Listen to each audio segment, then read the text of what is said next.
Kia ora and welcome to Cinema in Context, where we discuss all things film and the connections between. My name is Jeremy Downing. I'm William Chen. And I'm Max Tarrant.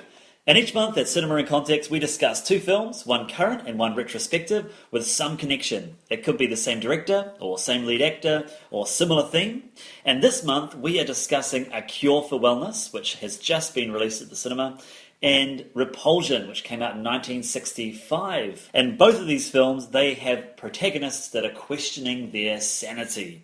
So, William, give us a bit of a rundown on A Cure for Wellness. Sure thing. A Cure for Wellness is from director Gore Verbinski. He has done several works that I've really enjoyed. He's a very visual director. First burst onto the scene with movies such as Mouse Hunt and The Ring, or is it Ring? The Ring.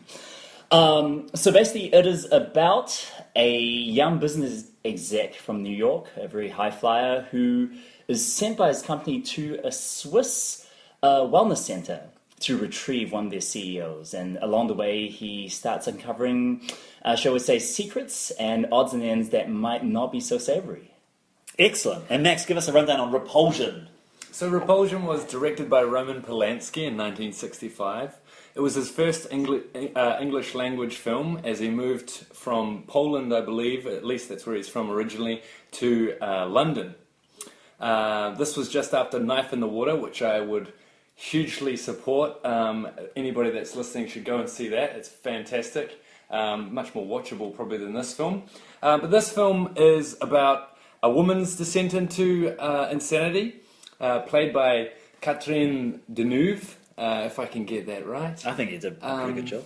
And so this was kind of Roman Polanski bursting onto the scene. Got a great deal of critical support. Went on in a few years' time to create Rosemary's Baby, one of the most enduring horror films basically we've seen.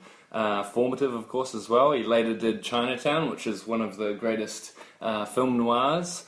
But he's been producing films all along the way.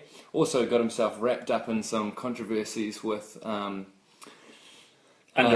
relationships. Underage relationships is just problematic. But I've actually been quite a big fan of him. I was in particular when I was at university. Watched quite a lot of his early films. Things like Cul-de-sac, which only came out, probably was kind of re-released, picked up and re-released about 20 years ago. And what's the other one? So yeah, Knife in the Water and Cul-de-sac I'd really support. But I mean, even recently, Ghost Rider was good. The Pianist was his big Oscar winner. Carnage was not bad. I really like Carnage as well. I've never seen Carnage. And it's really fun. I studied Macbeth at high school, so that was my first introduction to Roman Polanski. And Oliver Twist. So he's done some big films. And managed to kind of keep himself afloat over that. He also cameoed in Rush Hour 3, if people remember that. Good. Height of career. I should also touch in, while we're talking about his biography, he is quite well known for the fact that his wife was murdered by Charles Manson. And she was heavily pregnant at the time. Yes, yeah. That's right. There's a lot of discussion around, and I know this because we studied it at high school all that time ago, there's a lot of discussion around the violence in the Macbeth film, and was it in response to the violence that he had experienced in his life after his wife was brutally murdered. Yeah, excellent. And we're sitting here with a lovely glass of Shiraz from Australia. And some classic on a Friday night. Whitaker's chocolate after a long, busy week of teaching week, yeah. So good to have you. We are missing Sarah, our fourth compatriot. She is busy being a teacher as well, but too busy to be here, and we sadly miss her. So Sarah will be back with us next month. And also, just a little bit of a spoiler alert, we will be having a full-on spoiler discussion tonight about both A Cure for Wellness and Repulsion. We usually try and keep the current film relatively spoiler-free, but we just feel for the sake of the discussion, we needed to get into a lot of the twists and turns that both of these films offer. For sure. So, yeah. I guess I just want to start by responding to your point, Max. I agree. I love Roman Polanski. I think his films they do endure. And, Repulsion in particular, it's still terrifying. Like, I still found it quite disturbing and unnerving. And he has a real knack of creating unsettling images, but not in just a horrible sense. Like there's quite a drive and quite an emotion behind the sense that something is wrong about the picture. You can't figure out. Well, you can't quite figure out why. Something definitely brooding. It's a really interesting one, eh? Like I want to start with Repulsion because I just had such a good time watching it. There is some beautiful imagery in this film. I think just the shots where she's sort of staring at the wall and then it just cracks. Oh my gosh, that's so terrifying. Yeah. And the sound effects that accompany that, very, very cool. And quite, in some ways, those bits, it's quite simple, but it so suits the time as well, and it's just kind of, just seems so massive to have your walls cracking on you right there. or tiny little apartment. To put your hand on a wall and see it sink in. Yeah. Some really cool imagery, you're right. Yeah. Hands coming out. Yeah. Very labyrinth, those hands. But I think it was surprising to me how little of the film is about horror imagery. I mean, as you guys were saying, so much of the tension just comes from shots of the main characters walking around the streets or staring at something for what feels like 2 minutes at a time. But the combination of that with its use of sound effects, which are so good. And score? And score, ambient score, isn't it? Yeah, there was that jazz score by Chico Hamilton and Gabor Zabor, which are great musicians. There was some point in the film there, though, I heard that score, and there was some part where she'd kind of just come out of the house, and it got quite kind of up and joyous, and I was like, okay, this is one mistake in the film, but for most of it, it's fantastic, that score. Yeah. Just thinking about the music and just those strange moments, it really struck me how David Lynch, the whole film. Yes, I was going to say that, yeah. And of course, David Lynch wouldn't be making films. David Lynch. We wouldn't be making films for another, 10 years, I guess? Was Eraserhead in 75? Yeah, about that. Around a bit, And I just think the rabbit rotting in the house, and the flies. Lovely. The rabbit, it reminds me of a Razorhead creature. Yeah, very similar. And also the guys walking down the street, the Cockney musicians. It was very David Lynch. Yeah. Very strange. And then, of course, the shot later on where she looks out the window and they're just in the street. Yeah, the nuns playing basketball. I mean, that's quite symbolic, eh? And she's it's kind of like an innocence that's just beyond the fence kind of thing, eh? Well, the ringing bell becomes this. It's almost like a trigger for her for that. Whether it's a nightmare or whether it's a memory of this guy coming in and abusing her. Yeah. There's a lot going on there. I think partly what you were talking about with the quite banal images. I think that works to that feeling of it being under the surface, right? Like it's almost like we can't possibly represent on film or openly this tension and this horrible feeling. So it's better just to represent it, just the kind of, I don't know, the above ground of it. Which is often, I found, far more terrifying. Yeah, that's right. Yeah, it reminded me as well, just to kind of compare it to other directors, I guess Hitchcock. So, Lynch would come after and Hitchcock came before. Yep.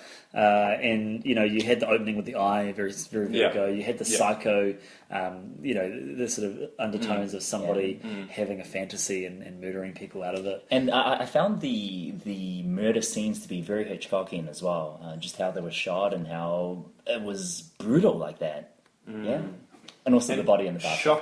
Shocking. I couldn't believe she was killing people. I was half expecting the whole time for it to be in her mind, and I was so happy that she really was just murdering these people. Oh, that was really satisfying. When she kills the guy that's been going after her for a long time, that was one of the most shocking moments I've had in a long time. It's like, what? I thought she actually, she does have this fantastically ambivalent relationship with this man in the film. But she just turns around and what does she do? How does she kill him again? She beats him with a candlestick. Pluto styles. Yeah, I was thinking that. Yeah.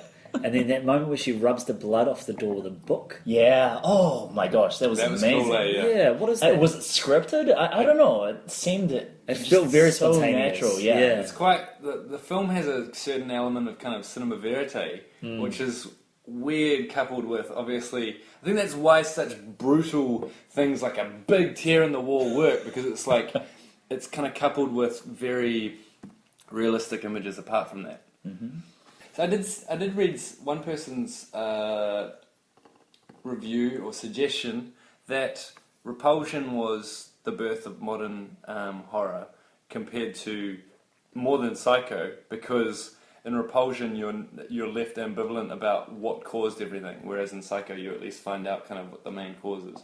And so, in the end of Repulsion, seeing as we're throwing everything around, there's a very complicated image of the girl as a young child, zooming slowly in on her eyes, where she's been staring at her father, and we could just see that she'd been staring at her father, and it kind of has the suggestion that he's been potentially abusing the source of this entire thing.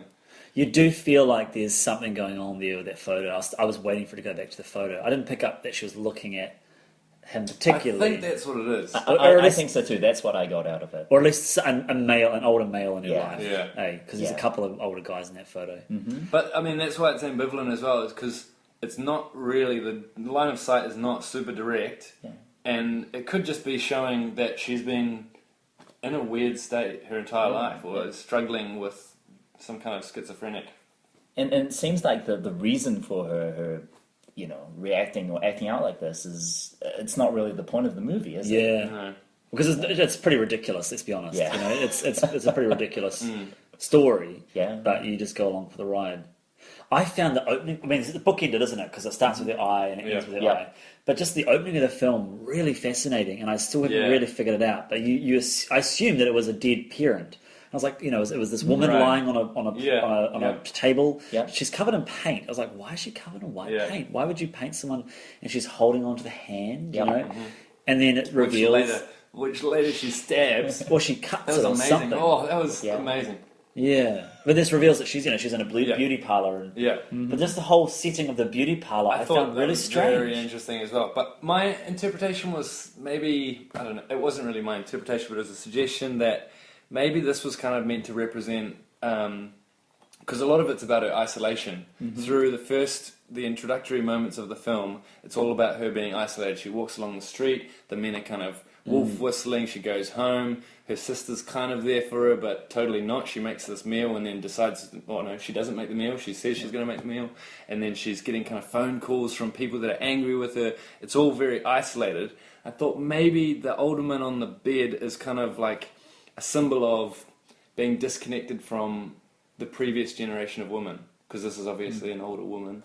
Maybe something like that is another, like, it should be a source of comfort and connection, but instead she is doing labour with this woman who's kind of become she's kind of lying there like a marble plinth or something like that's that. what I thought.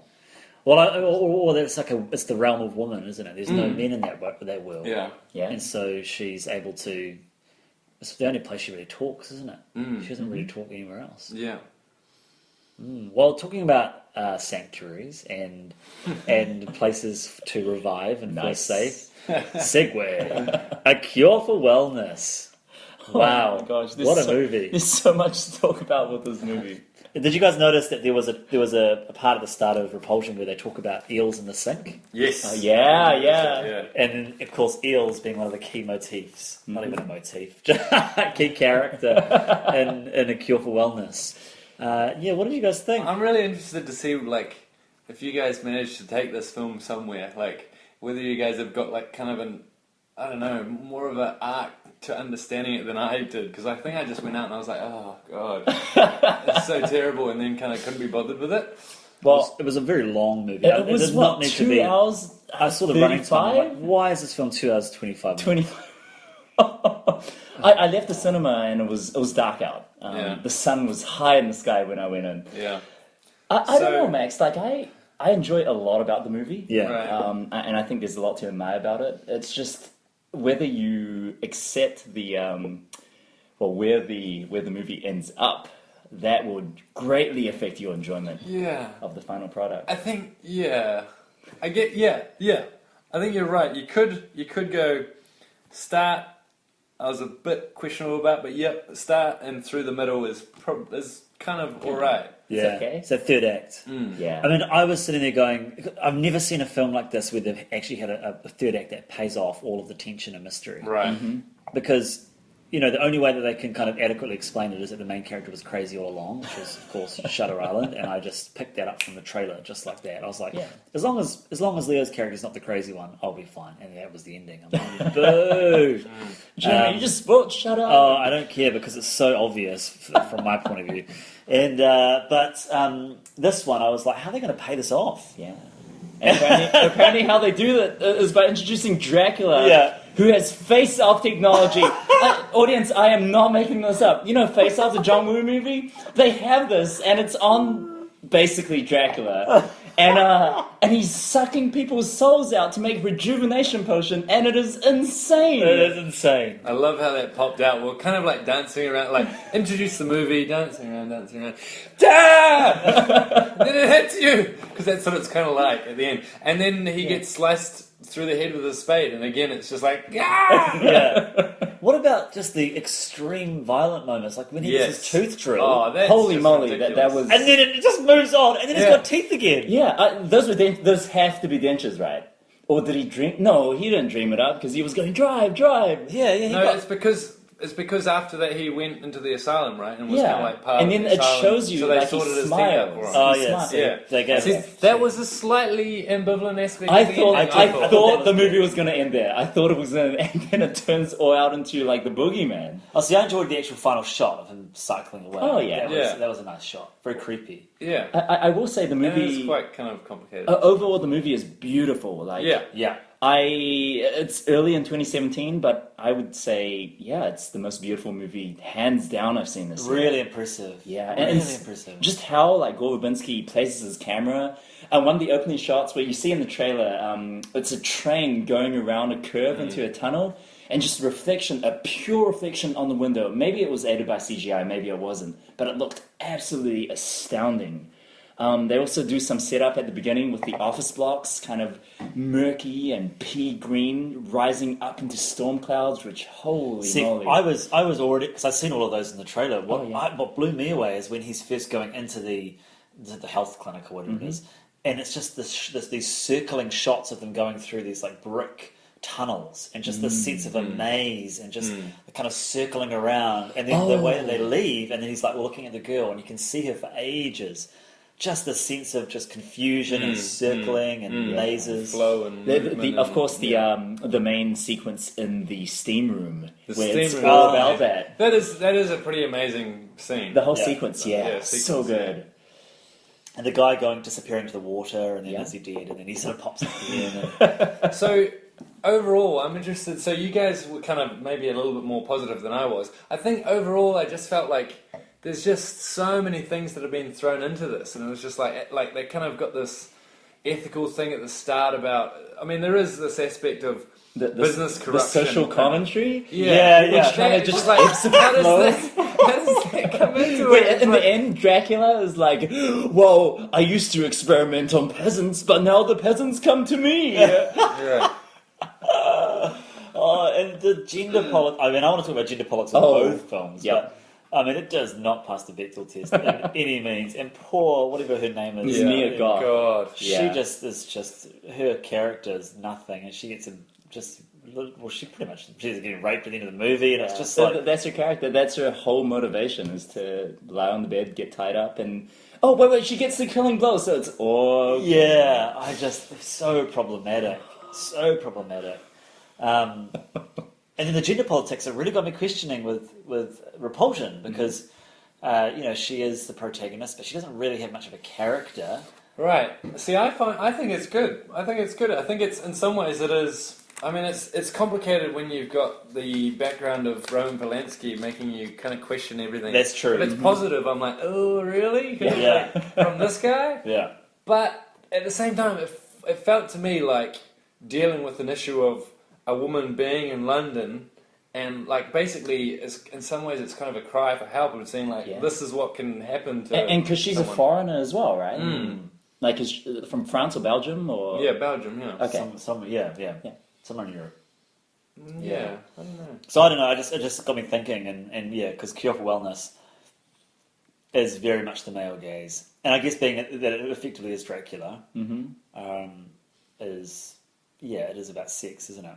Sort of. That's sort of. Kind This is of? one of the many topics. There's eels. There's much to be said about eels. Eels as an image was so cool. They had so much fun with that. Whether it all meant anything I don't really. It looked cool. And You guys are kind of reminding me of better bits than I remember. There are some great kind of sequences. It's just like it's just a mess overall. There's few chunks of really like him in the tank with the eels is oh amazing. my gosh! So it's fun. And I mean, even if there were no eels, just that whole setting, how you're trapped in a huge, basically iron lung that's filling with water. The technician is out there doing some weird stuff. That's a weird scene as well.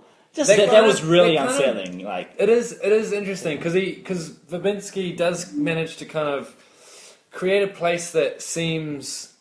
What's nice about it is that it kind of seems perfect and very patterned, but it's not. It doesn't miss any of the grainy detail of kind of real life. Like you've got kind of one of the images is of like kind of an aquarium and these older women swimming past and kind of a pattern. It's beautiful, but they're not just machine cut women just going chink chink chink. They've actually got detail and they're looking around and I don't know. I felt like there's detail. It's choreographed, but they're still allowing space for detail. Yeah, I can't remember how that linked back up. But Mm. I think that's probably one of the strengths of Gore Verbinski. He is a really good visual director, and if he's got a good script and someone who's editing his films down, he can be fantastic. When you get to the last Pirates of the Caribbean, the third Pirates of the Caribbean film that he directed. It's overblown. It's just bloated. It's just bloated, and this film's bloated. Yeah. I feel like if this movie had a better ending and it had been cut down more, it would have been a really good film. Because there's also the scene in the pub where she dances, which is I find that a really fascinating scene. Mm-hmm. Yeah. I was like, this is cool with the punk rockers or whatever. Yeah, that's right. And just this kind of weird dynamic, and she's sort of fascinating them, and I mean, it just didn't mean anything. That was pretty interesting dynamic when they went down there. That was quite cool. It actually reminded me of like a softer version of Green Room, probably just because they're metalers or punks and just the cultural differences between and kind of having to be in the middle of that. Yeah. I definitely agree about Blow Jeremy. One of my main issues with the movie is actually just about how much information is really repeated. And I know oftentimes, it's really hard for a movie to pitch it right, especially a movie with central mystery like this one, so that the audience is kept guessing. But it felt to me at every turn, when Dane DeHaan learned something, like I as the audience had figured it out, 2-3 scenes prior. Yeah, like the eels in the toilet. I was like, well, it's clearly eels. What else could it be? Yeah. Also the water, from the very, very first scene, it's like, so have you drunk the water? And he was, okay, I'll drink the water. And 2 hours later, literally 2 hours later, it's the water, and you see scary shots, and there's like a big swell of music. And it just felt the movie seemed very... it made the movie seem very dumb in a certain way. Yeah, I would agree with that. And then the ending also made it feel dumb. Speaking of more images, just the movie does have great images. When he's trapped in the steam barrel thing, and he's being force-fed eels... That was horrifying. It's brilliant. It's so good. I love the movie for these moments. You see the tube, like, distend his tracky. Oh, my God. I was telling my flatmate about that, and she was just like, not too much details. And I kind of got into telling her, she's like, this is too much details. and when Dracula turns on the tap, and the eels don't come down at first, but you see the sediment at the bottom of the big IV thing slowly go into the tube, and the eels circle, and it's like, oh, man, it's going in. Yeah. And eels, I mean, they're kind of gross, but they're not that gross. You know what I mean? Like I've seen eels, and I've seen a lot of eels. I'm not too horrified by them, but it still made it very, very disturbing. Yeah, and of course the tooth scene, which made me squirm in my seat because they do not cut away. They don't cut away. So it's just horrible. Even now, I'm just like, God.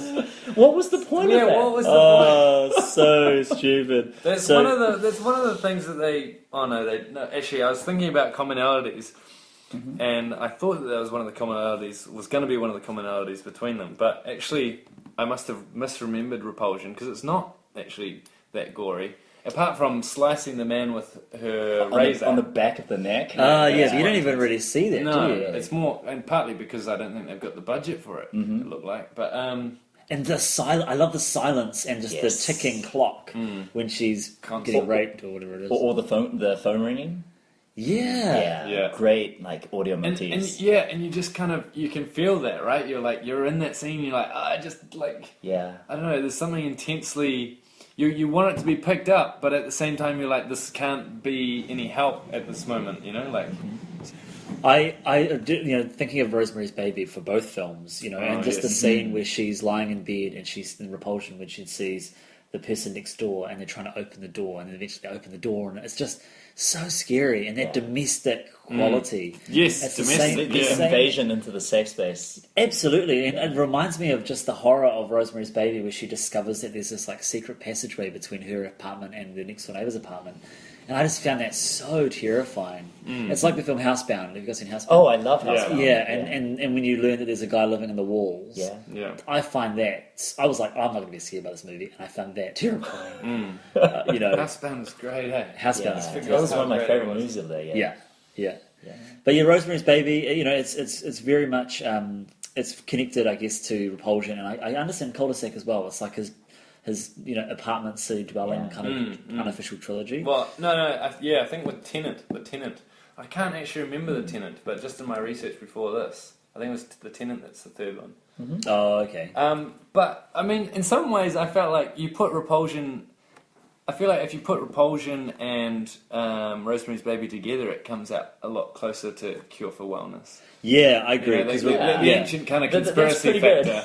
Yeah. Yeah. Oh, and speaking of conspiracies. Oh, sorry, I'll lead you. No, you go. I actually very much admire how the visuals of Kill for Wellness plays out in the climax, where Gore Verbinski and his team basically stuff it. Let's go for broke. And you see rings upon rings of hooded figures. Oh, and they're my holding gosh. candles. They end up in a ballroom, and everyone's dancing with these snuggy things on. And it's like, wow, just wow. I agree. I was like, what is going on? Like, it's just very, very thin exposition, I love why that, it's just there. like, stuff it, let's go for broke. That's such a good way to think about it. I'm sure that's pretty much what happened. Like, And then it catches on fire. And then it catches on fire, yeah. and you don't want to be on fire when we're in these huge snuggy things. And then I did enjoy the touch with all the old people, like, isn't it beautiful? Like, clearly they are just so drinking the Kool-Aid that they have no idea what's going on. Yeah. I quite liked that, and that the sort of the happiness that you'd seen up until that point was completely drugged out. Yeah. So I struggled a bit, like, what was, like, in terms of the morals and stuff, I was kind of like, okay, do we, obviously, I know that's ridiculous to even think Don't about. work yourself to death.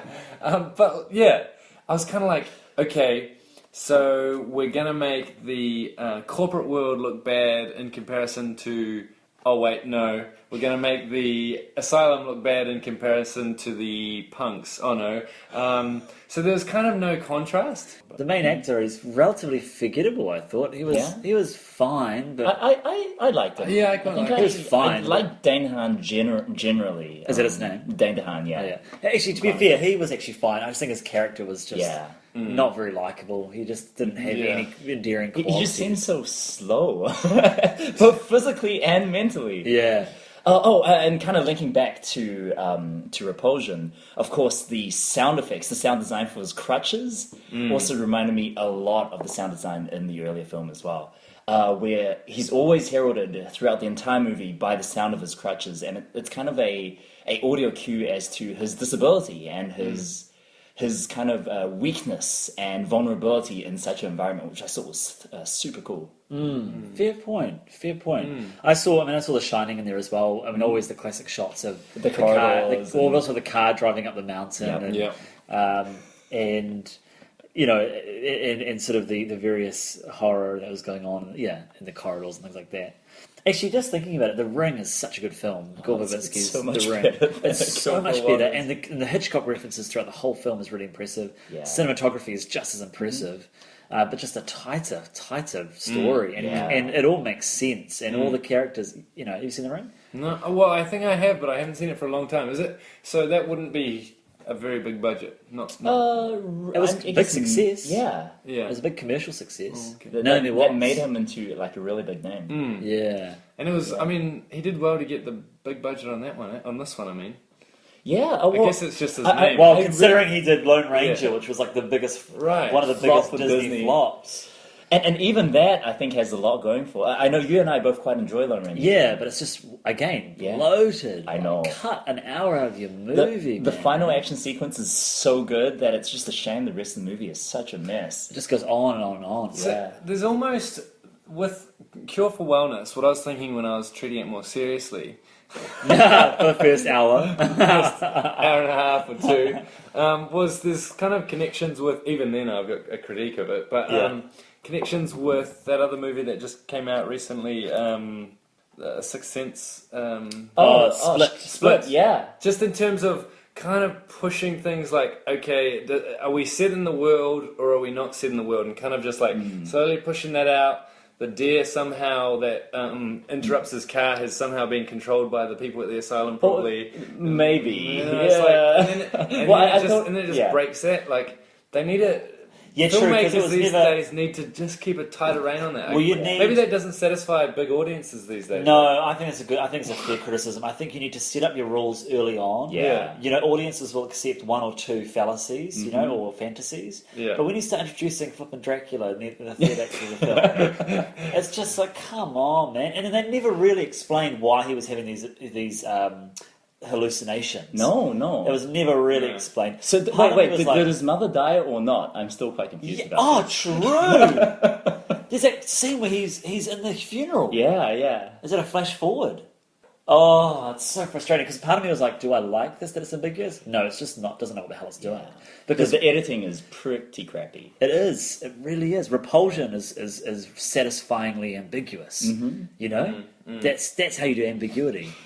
So as a comparison, it's quite interesting though. Like this, it did work out quite nicely in the sense that a lot of comparable factors.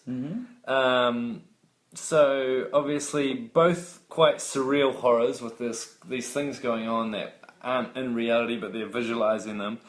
Huge factor of claustrophobia, and as far as I can tell, like maybe that's the most you can say for Cure for Wellness. That's its purpose, is basically to kind of come up with a bizarre mystery, and then it just didn't know how to finish it, or something like that. It just seemed like they were having lots of fun with the set pieces. Yeah. It reminded me of a '90s Tim Burton film or a Peter Jackson film, Especially from the the 90s. character as played by Mia Goth. Yeah, very. She talking about The Shining. She looks like what's her face? The wife in The Shining. I can't remember her name off the top of my head, but the actress who plays the wife, Shelley Duvall.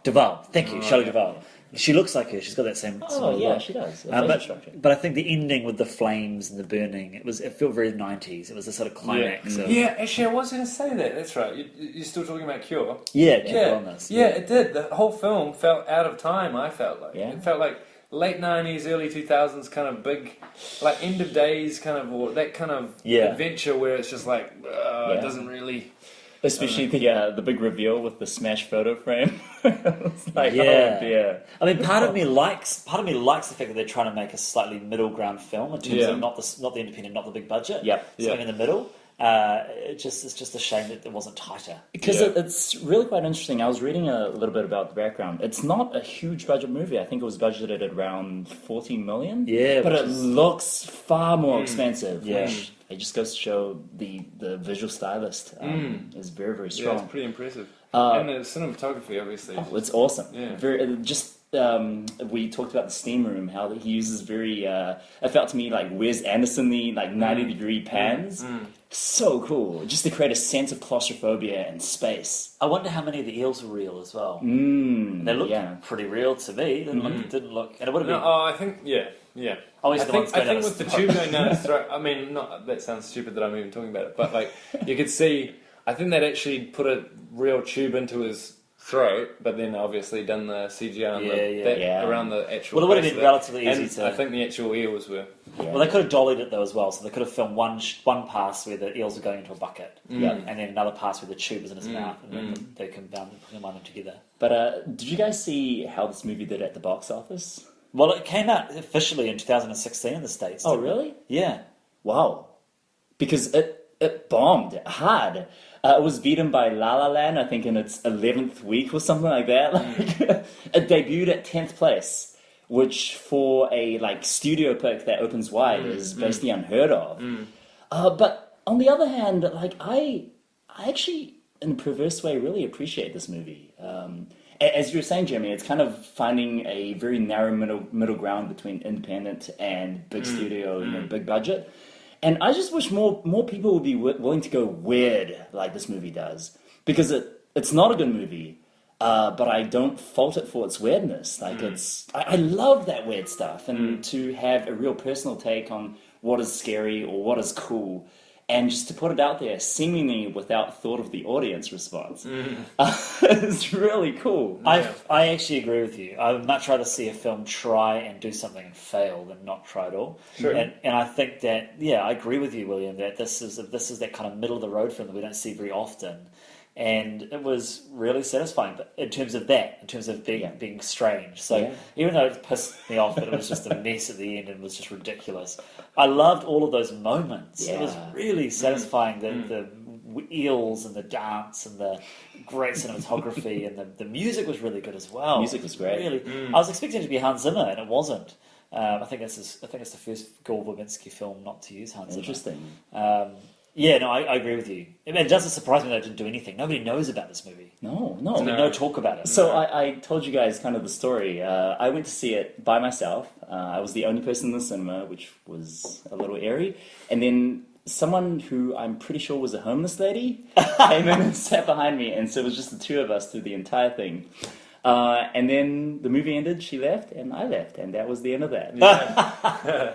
Well, I lost my wallet at the screening of my one, so that's part of the reason I'm so downtrodden about it. Have you found your wallet? It was an interesting night. We managed to kind of have to spend quite a lot of money because we went to the screening, had accidentally got the timing of the luxe one, the luxurious one, which was $30 a piece for Cure for Wellness, right? So you can see why it's like a prophetic name, isn't it? we decided to go because we were like, it's going to be too late otherwise because it's 2.5 hours long. Yeah.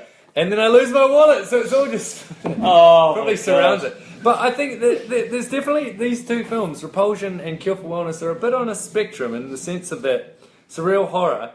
But at the same time, one's set in the middle of nowhere and one's set very importantly in the middle of the city. Yeah, that's one's true. not in touch with reality whatsoever, which is Cure for Wellness, and Repulsion's almost is super intensely in touch with reality. Yeah. And one's got next to no narrative. Yeah. Repulsion's just kind of flows. Free flowing, yeah. Yeah, and then this one has too much narrative. But it's funny, even with those differences, just think about it now. Both movies are really to do with isolation as well. Yeah.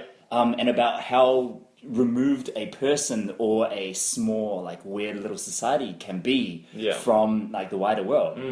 I was interested. I was hoping there'd be more themes of that. That's what I was going into it thinking, that it was going to be kind of thematics of... there are thematics of conformity and people becoming zombies from being part of, being told something that they need, but it doesn't Explore develop it. on that. No, really, it's so half-assed. We had a lot of discussions about what film we would pair for Cure for Wellness, and we sort of threw around The Cabinet of Dr. Caligari as potentially being, visually very similar. We talked about One Flew Over the Cuckoo's Nest and looking at asylum films, but I think all of us, having seen The Cure for Wellness, quickly scrambled to be it's really not what we expected. To be Should fair, have just done Underworld or movie. Dracula, yeah. My gosh. So, let's do some final comments. Max, we'll start with you.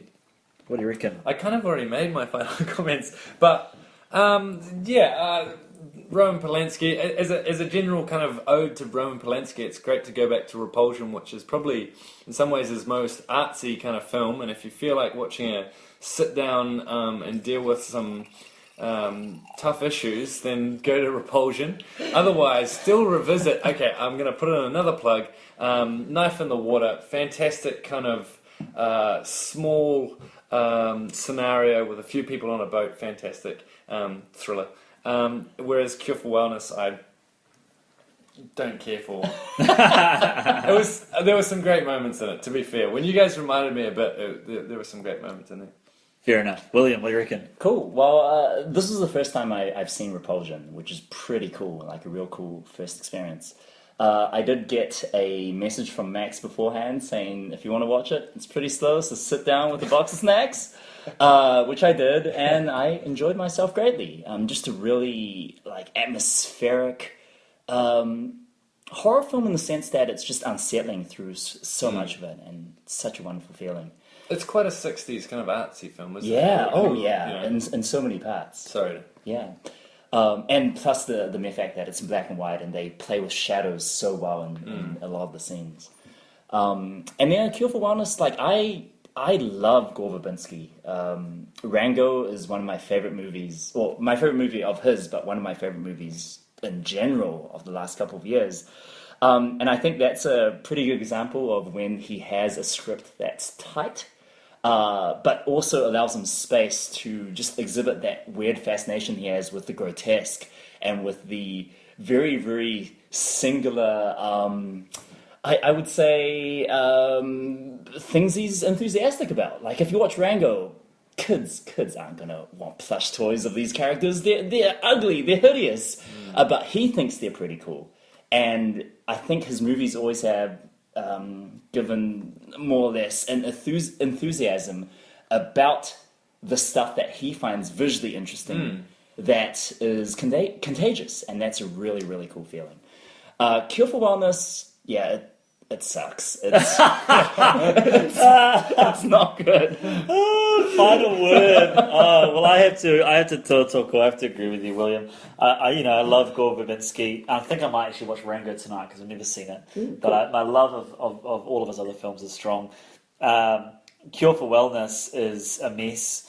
I do think I could use the old scene in an English class and look at the shots, because he's so skilled at putting together beautiful scenes. And I think if he had someone culling a lot of the in-between stuff, both at the script level and at the editing stage, he would have a really strong film. Maybe not on his hands with this one, but he would have more stronger movies as his career went by. And Repulsion, I agree. It was the first time I watched it. I had a really good time. I love Roman Polanski. It's one of the ones I had been meaning to watch. And it was a really good film, unsettling. Just a really enjoyable experience. Catherine Deneuve was fantastic. She was I think so good. she just owned Kind the of bleached screen. out character, eh? Yeah. And she barely said anything and said so much. She was without just saying using her a eyes, lot, just her eyes. which is always so impressive. Yeah. So yeah, really glad to watch that. And I think that the pairing of these movies actually, I mean, when I watched Repulsion after watching Cure for Wellness, I was quite excited about having this discussion because I was like, yeah, there's a lot to mine here. So yeah, very happy. Anyways, thank you for listening to Cinema in Context. Make sure you check us out in a month's time when we discuss another 2 films. Until next time, ka kite anō.